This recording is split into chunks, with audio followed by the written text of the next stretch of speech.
माँ जगत पावन पापनाशिनी नर्मदा माँ के चरणों में सशक्त बदन माँ सरस्वती माता की गोद में हम लोग माँ नर्मदा की कथा सुन रहे हैं। माँ भगवती को सशक्त बदन आवाहित देवता विराजमान है, उनको भी सशक्त बंधन।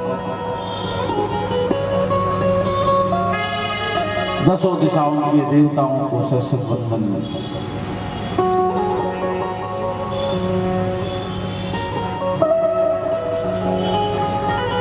भगवत कथा अनुरागी जो अपना बहुमूल्य समय निकाल करके माँ भगवती नर्मदा की कथा का श्रवण कर रहे हैं, उन्हें उनके हृदय में जो परमात्मा माँ नर्मदा विराजमान है, उन्हें सशक्त प्रणाम।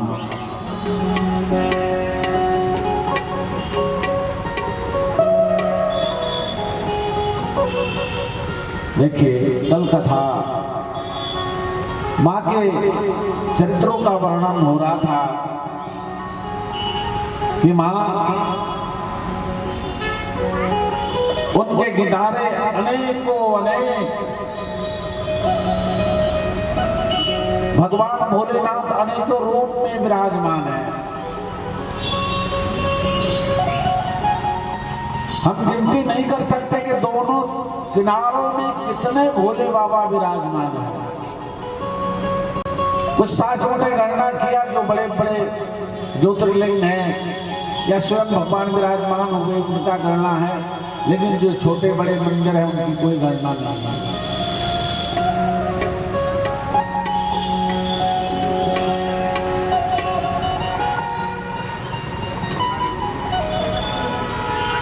और जब तक हमारे मन में संतोष नहीं आएगा, तब तक हमारा जीवन व्यर्थ ही जाता है। माँ के परिक्रमा वासियों लोगों की एक ही बात समझ में आती है कि माँ नर्मदा के सिवा कोई और ऐसा नहीं है जो हमारा पालन करे। हम कल भी बता रहे थे कि नर्मदा के किनारे वाले 100 किलोमीटर इधर चले जाओ, 100 किलोमीटर इधर, वो मैया के नाम पर जगते हैं और मैया के नाम पर ही सोते हैं,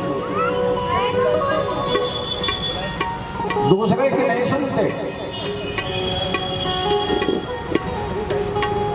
उन लोगों की दूसरे की बातें अच्छी नहीं लगती, माँ नर्मदा की बातें करो तो बड़े प्रसन्न होते हैं।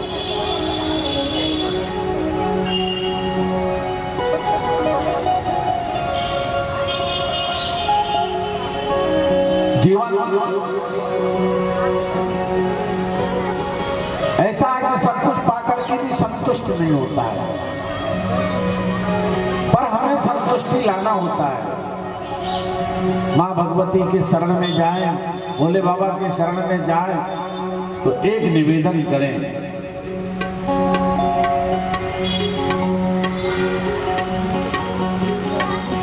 जब तक आप उसकी शुक्रिया अदा नहीं करेंगे, धन्यवाद नहीं देंगे,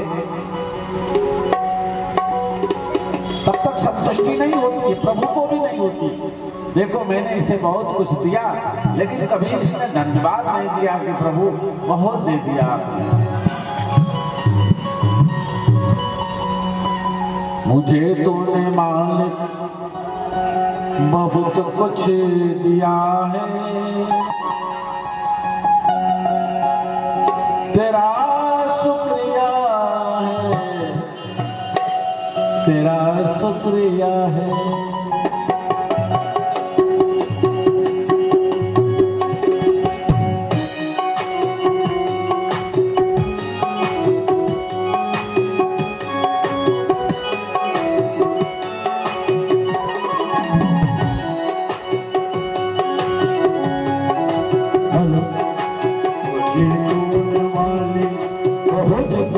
दिया है, दिया है, दिया है।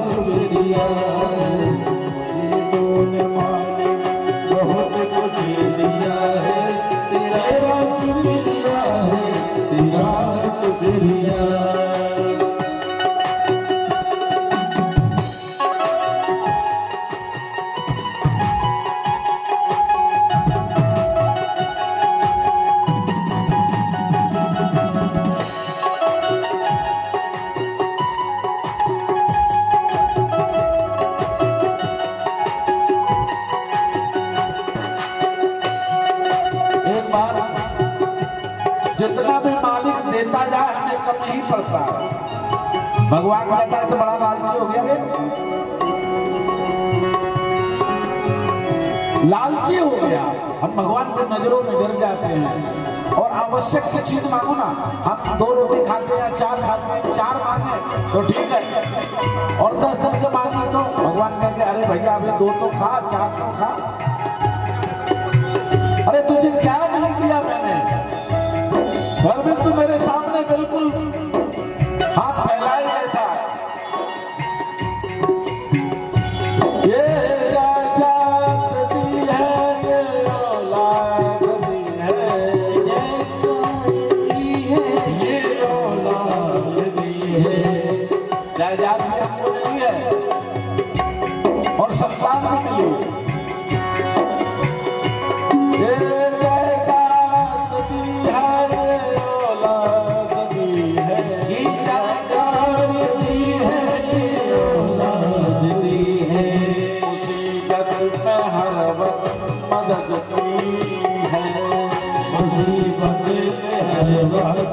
इमदाद की है, तेरा ही दिया है, खाया पिया है, तेरा ही दिया हमने खाया पिया है, तेरा ही दिया है, खाया पिया है, तेरा ही दिया हमने खाया पिया है, तेरा ही दिया मैंने खाया पिया है।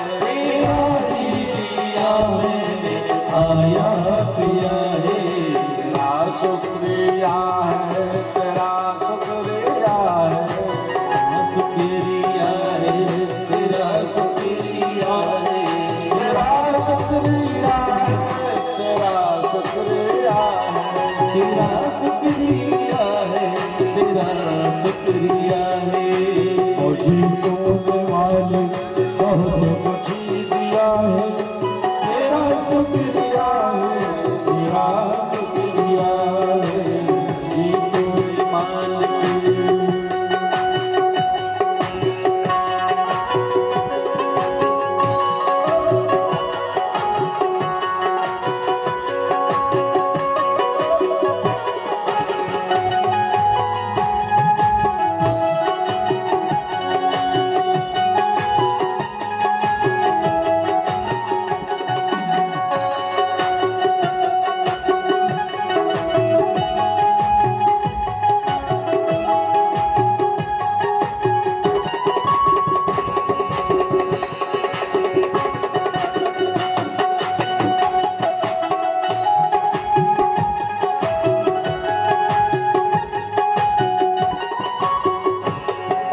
इसलिए हमेशा मालिक को शुक्रिया करते रहना चाहिए, सदा शुक्रिया। देवता किसे कहते हैं? केवल मंदिर में बैठे हुए उन्हें देवता नहीं, वो तो देवता है ही। मां नर्मदा कहती हैं कि देवता वो है जो हमें देता है, कुछ भी दिया वो हमारे लिए देवता है। सब धर्म नहीं मानते, लेकिन हमारा सनातन धर्म कहता है सूर्य देवता है। बोले क्यों? बोले हमें रोशनी देता है। नदी हमारी देवी है। बोले क्यों? बोले हमको जल देती है, न देती तो हम क्या करते? दिशाएं, हवा हमारा देवता है। बोले क्यों? हमें हवा देता है, प्राण आयु देता है। अन्न देवता, बोले अगर अन्न देवता न होता तो हम जिंदा कैसे होते? वृक्ष को भी हमने देवता माना। बोले क्यों? अगर वृक्ष न होता तो हमें ऑक्सीजन कहां से मिलती, छाया कहां से मिलती? पृथ्वी भी देवता है। बोले क्यों? अगर वो न होती तो हम रहते कहां? अगर हमारा कोई भला कर दिया हो, हमारे वक्त पर हमारी सहायता कर दिया हो, तो वो भी देवता है। इसलिए सनातन धर्मों में जिसने हमें कुछ दिया, हम सभी उसे देवता मानते हैं।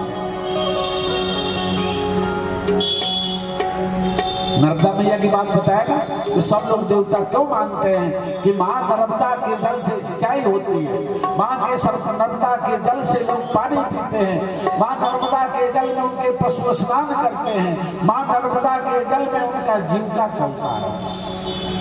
इसलिए सदा उन्हीं को कहते हैं नर्मदा मैया को, हे माँ तुम्हारी कृपा हमारे ऊपर बनी रहे। पांडुनंदन सिंह मार्कंडी जी कहते हैं कि जलेश्वर स्थान एक है, वहां भोले बाबा जलेश्वर रूप में विराजमान हुए।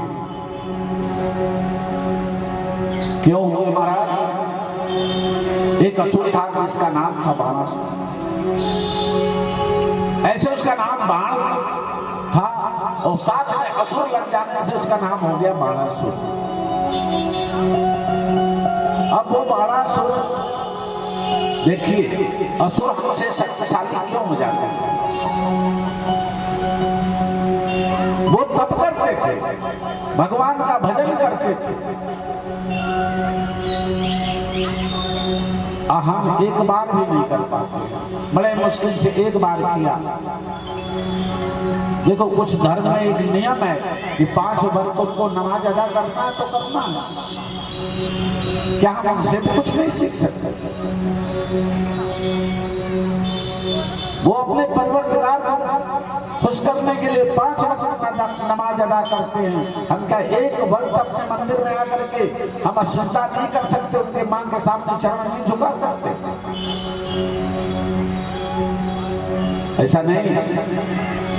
हर धर्म में कुछ अच्छाइयां होती हैं, कुछ बुराइयां होती हैं, और हम मानव को जहां से कुछ अच्छा मिले ले लेना चाहिए। इसीलिए तो मैंने कहा जो देता है वो हमारे लिए देवता हो जाता है। सूर्य भगवान ने रोशनी दिया, हमें जरूरत पड़ी ले लिया, नहीं पड़ी मतलब क्या उनके बिना जिंदा रह सकते हो? कदापि।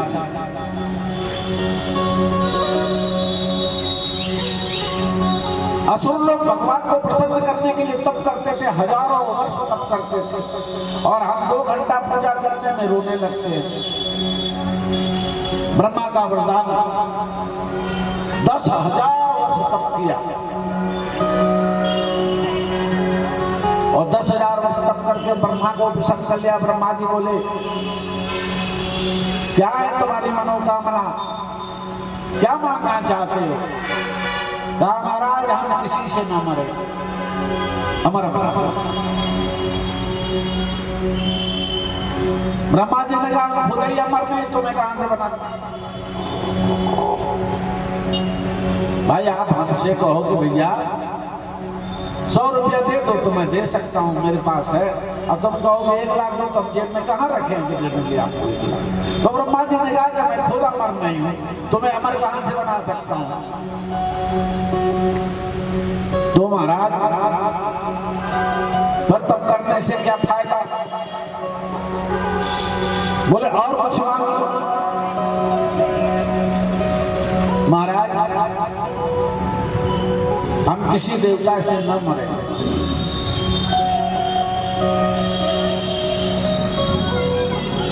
मरना तो पड़ेगा, इसलिए इस पृथ्वी का नाम है मर्तुलोक। जो यहाँ आया है मरना पड़ेगा। स्वर्ग में नहीं मरते कोई, पर मर्तलोक में मरना पड़ेगा। आप ये सोच लो कि हमें जिंदा ही जिंदा रहना है तो हमारा मिथ्या है, ये झूठ है। महाराज देवताओं से न मरे। ब्रह्मा जी ने कहा चाहते देव हैं में से किससे मरना चाहते हो? ब्रह्मा जी बोले हमसे मरना चाहते हो, भोले बाबा से मरना चाहते हो कि नारायण से मरना चाहते हो? अब बाणासुर ने सोचा ये ब्रह्मा भी ऐसे हैं। खैर ब्रह्मा तो किसी को मारते ही नहीं है, सृष्टि केवल बनाते हैं। संहार भगवान विष्णु करते हैं, नारायण पालन पोषण करते हैं। अब बाणासुर ने सोचा कि सबसे ज्यादा नरम दिल का कौन है? भगवान से। उनको कोई भी बहुत जल्दी प्रसन्न कर लेता। नाम ही है भोला। भोला सबका नाम रहता है क्या? जैसे कहते हैं ना बड़ी भोली है भाई, भोली मतलब बिल्कुल भोली। पानी को दूध कहते, दूध को पानी कहते। अगर आप कहोगे ये पानी है दूध को, तो वो भोली कहते कि हाँ पानी ही होगा, हमको पानी है, हमको तो लगा दूध है, पानी ही होगा। वो भोला है, भोली है। और पति से, पति को भोला है? गौरा जी कई बार कह देती हैं महाराज, जब गौरा मैया को भांग नहीं मिलती है ना, तो मैया क्या करती है? ले आई तुलसी के पत्ता घूट घाट के पीस पास के, बोले ले बाबा यही भांग है। बाबा ने पी लिया, भांग है ना? बोले बाबा ने कहा हाँ। और इसलिए मैया, हर मैया चाहती है कि हमारा पति भोला हो।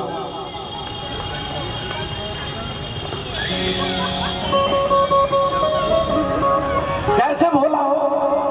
हम कहें कि बैठो तो बैठ जा, हम कहे चलो तो चलो, हम कहे बाजार चलना है तो बोले चलो, मायके चलना है तो चलो।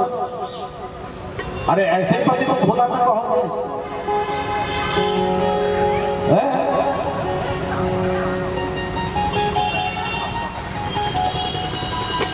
कई बार मैया पार्वती, देखिए नर्मदा पुराण में केवल 2 कथा है।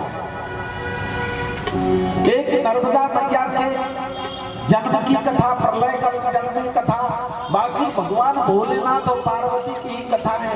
क्योंकि नर्मदा के चारों दिशाओं में, दोनों किनारों में, चारों किनारों में केवल भोले बाबा ही विराजमान है, पार्वती मैया विराजमान है। हर 5 किलोमीटर में एक मंदिर, हर 5 किलोमीटर में एक मंदिर, हर 2 किलोमीटर में एक मंदिर। क्या गौरा तो हमारी बात नहीं मानती है? बोले बाबा जब ऐसे बोले तो गौरा मैया बोले क्यों नहीं मानती? अरे तुम्हारी नहीं मानोगी तो किसकी मानोगी बताओ ना। तो कैसे गौरा मैया कह रही हैं? हाँ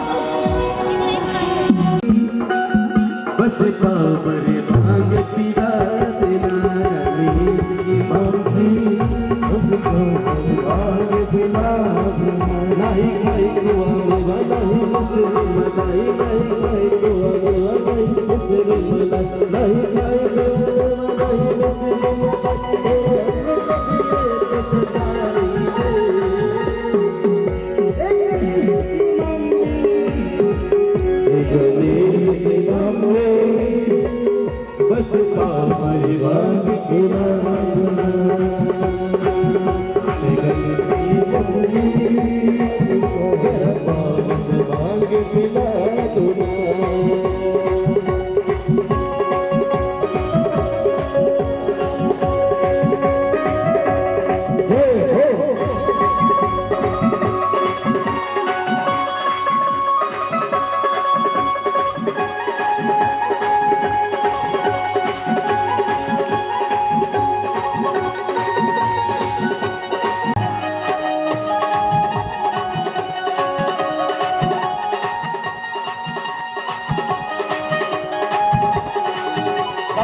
हम यही मांगे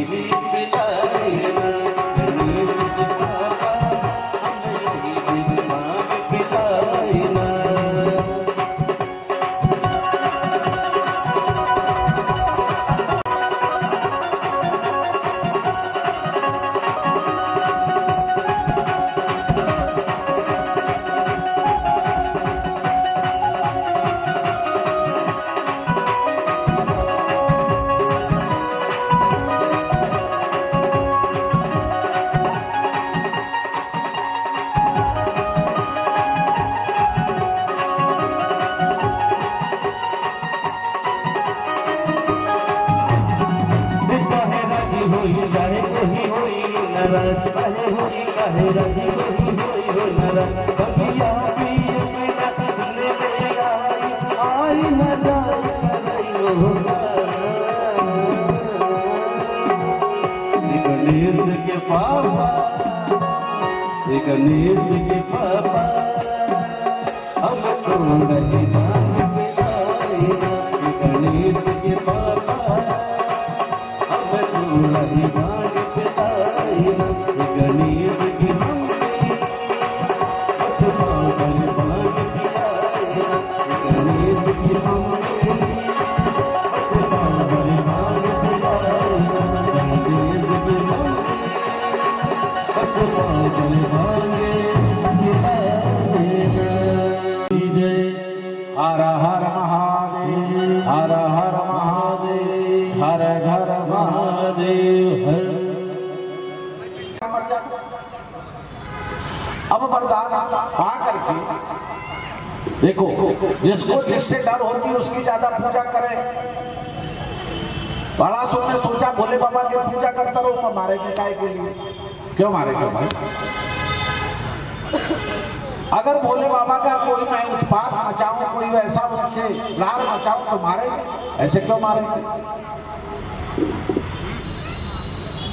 अब वो कहा महाराज, ब्रह्मा से कहा हमको 3 पुरुष चाहिए, 3 महल चाहिए। कहाँ चाहिए? अंतरिक्ष।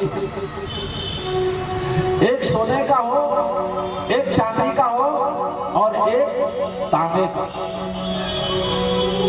ऐसा महल बनवा के दीजिए, 3 महल, जो संसार में किसी के पास ऐसा सुंदर महल ना हो।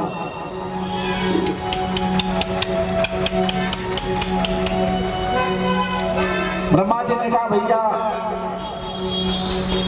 चलो मैंने तुमको दिया।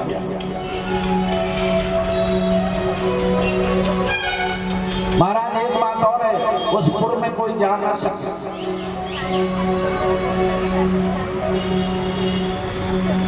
ब्रह्मा जी ने कहा नारद आदि तो जाएंगे। बोले हाँ, आत्माओं से कोई चिंता नहीं है, पर कोई देवता उस पुर के अंदर न जाने पाए। इस प्रकार समझा के वरदान लेकर के ब्रह्मा जी चले गए। अब इनको तो भैया जब किसी को कुछ मिल जाता है ना, धन मिल जाए, रुपया मिल जाए, पद मिल जाए, दौलत मिल जाए, तो फिर दूसरे को कुछ समझते ही नहीं है, छोटा समझता है। अब ये देवताओं के जाकर के स्वर्ग पर आक्रमण कर दिया और स्वर्ग को जीत लिया। बोले देवताओं से कि बोले आप स्वर्ग खाली कर दो या मेरे से युद्ध करो। देवताओं ने सोचा युद्ध में तो इसको जीत नहीं सकते, आसुरी शक्ति है, ऊपर से वरदान प्राप्त है। तो समझदार लोग क्या करते हैं, कौन लड़ाई करे भैया, तो स्वर्ग ले ले। सारे देवता जा करके पहाड़ों में छिप गए, पृथ्वी पर आकर। अब सभी देवता जाकर के ब्रह्मा जी से बोले महाराज ये आपने तो वरदान दे करके बड़ा गड़बड़ कर दिया।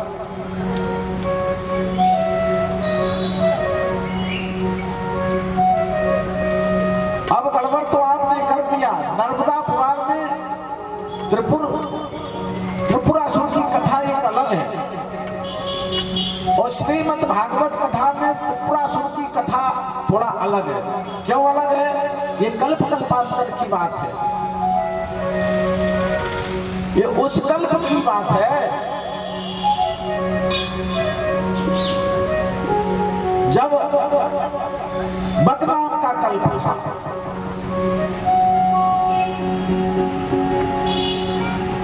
अब भैया नारद जी वो ब्रह्मा जी ने कहा कैसे आए देवता लोग? बोले महाराज तुम्हारे वरदान के कारण आए।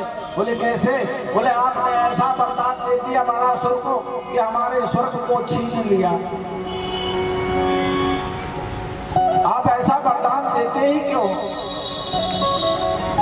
ब्रह्मा जी ने कहा तुम तो कायर हो, तुम तो डरपोक हो, तुम तो आलसी हो, तुम तो कामी हो।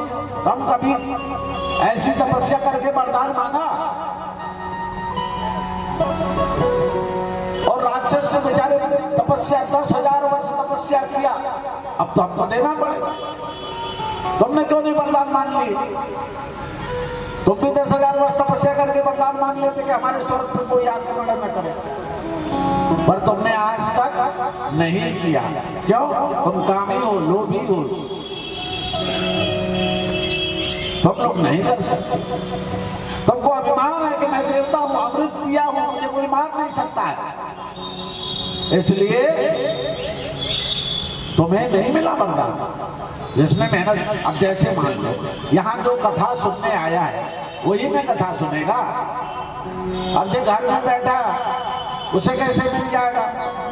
सर पटकत रहो, घर में टीवी देखते रहो, सास बहू की लड़ाई के सीरियल देखते रहो।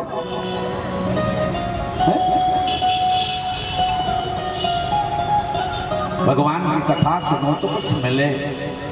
विशेष करके माताओं के गर्भ में जब बच्चा होना तो पहले के लोग समझाते थे, बेटा रामायण पढ़ो, सुख सागर पढ़ो, कुछ भी पढ़ो। बोले क्यों पढ़ो? बोले ऐसा पढ़ने से तुम्हारा जो बेटा होगा ज्ञानी होगा, धर्मात्मा होगा, तुम्हारी सम्मान करने वाला होगा, देवताओं का सम्मान करने वाला, लोगों को सम्मान करने वाला होगा। तो पहले की माताएं देखती थी, आज के बहुओं को समझा दो, बहुएं कहने लगी कहाँ की बात बता रहे हो?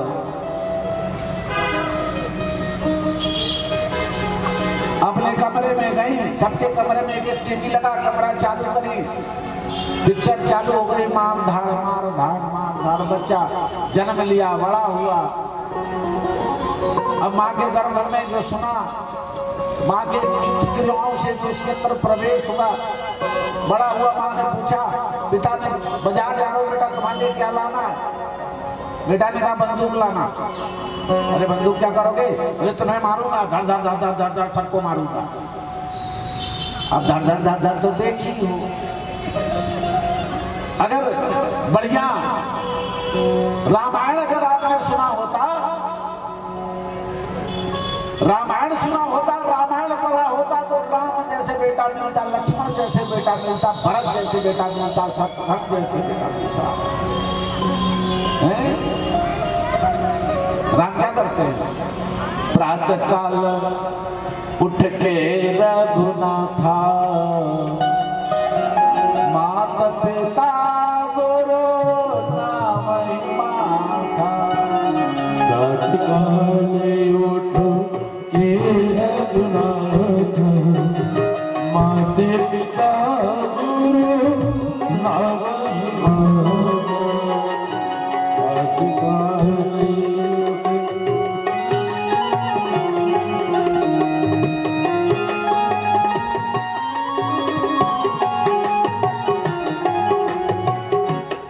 अगर काम आप शैतान का करोगे तो तुम्हारा बेटा देवता कहां से बनेगा भाई? घर में, सबके घर में रामायण है, इतनी मिट्टी चढ़ गई है, किसी ने पढ़ा नहीं आजकल। हर घर में सब ग्रंथ है, रामायण तो प्राय प्राय सबके घर में है, पर कौन तक पढ़ा? हमारी माताएं जो सयानी हो गई वहीं तक पढ़ा गया, हमारे पिता बुजुर्ग हो गए जो बैठे हैं बस वहीं तक पढ़ा गया। आज की पीढ़ी तो खाली मोबाइल में पड़ी है, बस मोबाइल मिल गया, सब मिल गया। रामायण अगर पढ़ लो ना तो दूसरे और कुछ पढ़ने की जरूरत ही नहीं पड़ेगी। क्यों? हमें निज धर्म पे चलना सिखाती रोज रामा, हमें निज धर्म चलना सिखाती रोज रामा। हमें निज धर्म पे चलना सिखाती रोज रामायण।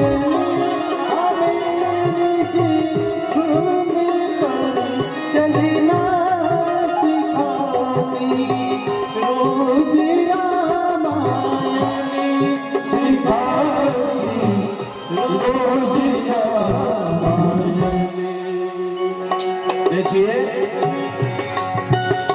देखिए, भाई राम के सामने तीनों भाई कभी उनके बराबरी में नहीं बैठा। क्यों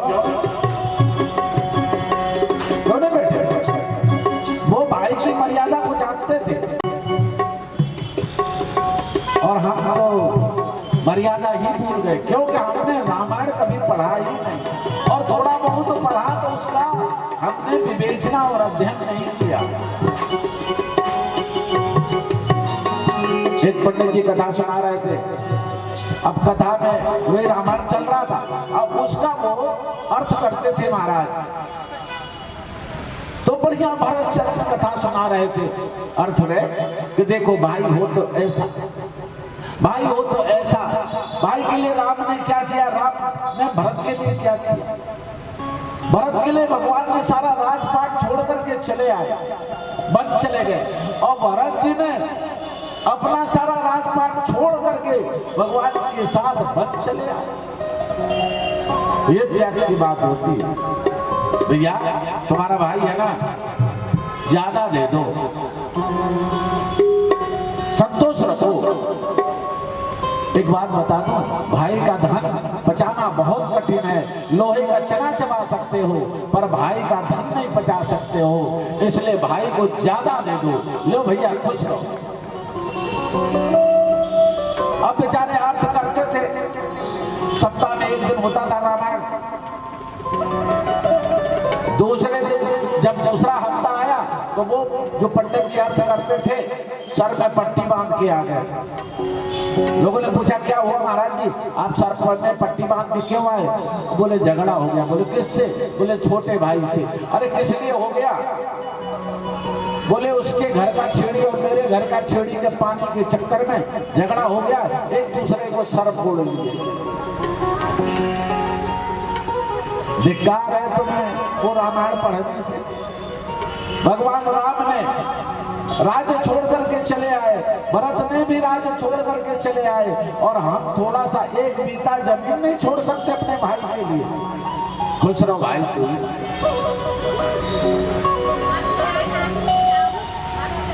तो कहते हैं भैया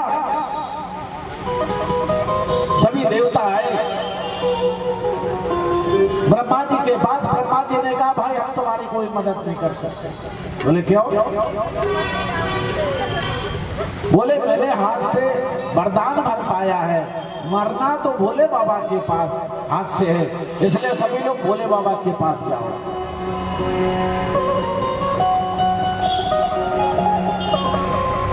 भोले बाबा के पास चले गए। सारे देवता जब भोले बाबा के पास पहुंचे थे, भोले बाबा ने देखा।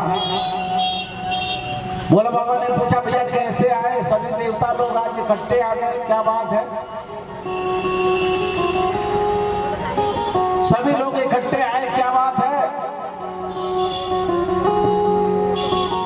देवताओं ने कहा महाराज आप तो ऐसे अज्ञान बनते हो जैसे आपको कुछ पता ही नहीं है। अरे हमारे महल छिप गए, हमारा स्वर्ग छिप गया, हमारा घर छिप गया, सब बड़ा सुनने छीन लिया महाराज। स्वर्ग छोड़ करके हम धरती पर निवास कर रहे हैं, क्या करें?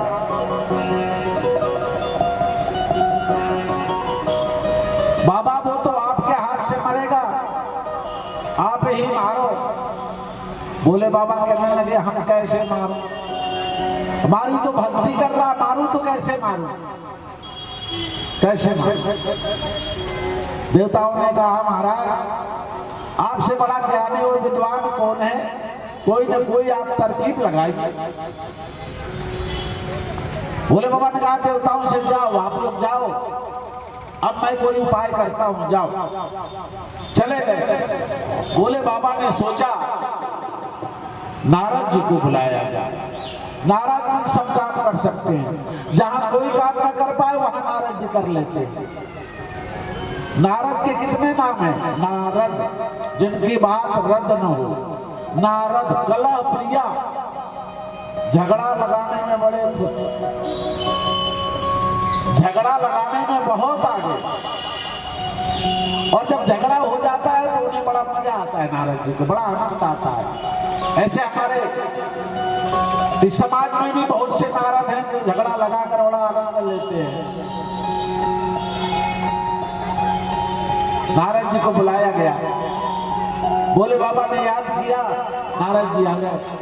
नारद जी आकर के भोले बाबा से कहा, महाराज क्या करूं, क्यों बुलाया आपने, किसका घर में आग लगा दूं, किसके घर में झगड़ा करा दूं, किसकी पति पत्नी को अलग करवा दूं, किसकी पति पत्नी में पटका पटकी करवा दूं।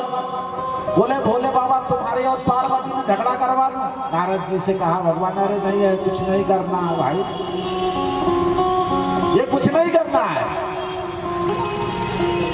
फिर बोले नर्मदा जी के किनारे जाओ और वहां से तुम्हें रास्ता मिलेगा, तुम जाना कहां, त्रिपुर में, त्रिपुरासुर के 3 महल में चले जाना। वहां जाकर क्या करना है, बोले देखो वहां के लोग, वहां की जो रानियां हैं, वहां के जो लोग रहने वाले हैं, वो सब हमारी भक्ति में लीन है, उनको जरा हमारे भक्ति से दूर करिए। और सबसे बड़ी बात है कि त्रिपुरासुर को मारना बड़ा कठिन है। बोले क्यों, क्योंकि उसकी जो पत्नियां हैं, पत्नियां मतलब 1000 पत्नी थी त्रिपुरासुर, वो पत्नियां त्रिपुरासुर के बारे में ही सोचती हैं, किसी और के बारे में नहीं सोचती।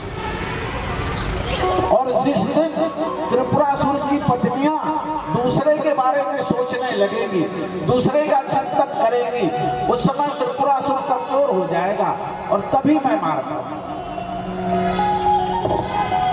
देखिए, अगर हमारा पति अकाल मृत्यु प्राप्त हुआ है तो उसमें हमारा दोष है।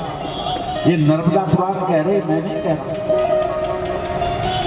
हमने अपने पति के प्रति शंका किया, हमने अपने पति के प्रति गलत सोचा, अपने पत्नी के होते हुए भी या अपने पति के होते हुए भी हमने पर नारी या पर पुरुष का चिंतन किया, कपट किया, भेद किया, भाव किया।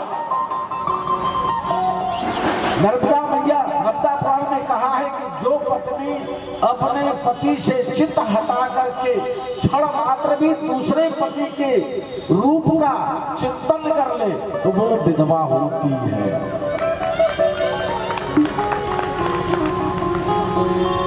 तो नारद जी क्षण मात्र के लिए जाओ, बाणासुर के स्त्रियों का मन मोह लो और वो बाणासुर से अपना चिंतन हटा दे। नारद जी ऐसा कर लोगे? नारद जी बोले हम तो इसमें बिल्कुल पारंगत हो, मास्टर हो मैं तो। बोले मैं मास्टर हूं तो कर ही लूंगा। अच्छा कर लोगे तो फिर करो। देखो, कुछ करने के लिए अकल की आवश्यकता होती है, अकल की आवश्यकता होती है। अगर अकल नहीं है तो आप कुछ नहीं कर पाओगे। या तो आपके पास अध्ययन हो, प्रैक्टिकल हो, या कुछ करने की आप कला सीखी हो, तभी कर पाओगे। जैसे एक मैया बड़ी लड़ाकू थी, एक मैया बहुत लड़ाकू थी, अपने पति को हमेशा प्रताड़ित करती थी, सिवा गाली के तो बातें नहीं करती थी। ऐसा समाज में देखना कहीं मिले? पति आया, कहाँ थे? बोले बाजार थे। बाजार में क्या कर रहे थे? अरे क्या कर रहा था? सामान ले रहा था। सामान लेने में इतना टाइम? अरे भैया, मतलब उसको लड़ना है, माने लड़ना है। और एक पत्नी ऐसी है कि पति के हर बातों को आज्ञा मान करके अपने काम करती है। लेट हो गए होंगे, कोई बात नहीं। ले अब एक दिन वो जो लड़ाकू बाई थी, लड़ने वाली, चुगली करने वाली, एक दिन हुआ क्या, इधर कुर्सी लगा देना बेटा, गद्दा के लिए डाल। कहते हैं भैया एक दिन वो लड़ने वाली बाई जो है, जब तक 4-6 घर में ना जाए, जब तक 4-6 घर में ना जा पाई, इधर की बात उधर, उधर की बात उधर, उधर की बात इधर न करे, तब तक उसको शांति न मिले। एक दिन क्या हुआ, वो बाई चली गई, कथा को सुने भाई। एक दिन बाई क्या हुई, दूसरे घर में चली गई। हर कथा से सीख होती है। अब बाई गई तो एक बाई जी अपना काम कर रही थी, वो बड़ी पतिव्रता नारी थी, पति की हर बातों को ध्यान देती, खाने पीने सारी बातों को पति का ध्यान देती थी। और जे बाई तो लड़ने के सिवा कोई काम न करे। अब उसके घर गई जब, तो वो बेचारी धान कूट रही थी। आपने देखा होगा कि पहले के जमाने में ओखली चलती थी, ओखली में धान कूटते थे ना, तो बाई अपना चावल गेहूं धान डाल के कूट रहे थे। अब इसने देखा तो बैठे, कहो भाई कैसी हो, तुम्हारे मायके में क्या चल रहा है। वो जानती है इसका आदत, उसको पता है, इसलिए हाँ मैं हूँ, हाँ हूँ, हाँ ना हूँ, अपना कर रही। अब ये घर जा भी नहीं रही, क्योंकि ये तो फुर्सत में थी, वो बेचारी काम कर रही, ये फुर्सत से नहीं चुगली कर रही। इतने में उसका पति आ गया, इसका जो धान कूट रही थी, आवाज दिया, ए मोहन की मम्मी। तो वो बेचारी धान कूट रही थी, आवाज काटने गई। अब वो बाजू में बैठी, तो इसने कूटते कूटते सोची कि हमारा पति देव आ गया खेत से काम करके, पहले उसका सेवा कर लो, फिर उसके बाद दूसरा काम करो। तो उसने ऐसे कूटते कूटते मुसल को ऊपर फेंक दिया। मूसल से बोली, ऐ मूसल, तू अभी तक टिका रहना ऊपर, जब तक मैं अपने पति की सेवा न कर लूं, भोजन न करा लूं, उन्हें सुला न दूं, तब तक तो वहीं रहना। वह तो भाई देख रही ऊपर देख रही कि कैसे रोक दिया वो। अच्छा बोली, अब वो भाई सोच रहे जब तक पूरा कांड नहीं देख लूंगा जाऊंगा नहीं। ठंड का समय था, स्नान कराई, स्नान कराने के बाद भोजन कराई, भोजन कराने के बाद पलंग बिछा दी, पलंग बिछा के मोहन के पापा को सुला दी। थक गया था ना, थोड़ा पति का पैर दबाने लगी। आप लोग भी दबाती होगी ना, पति का जो पैर दबाता है, उस माता को राहु और शनि का कभी भी कष्ट नहीं होता है।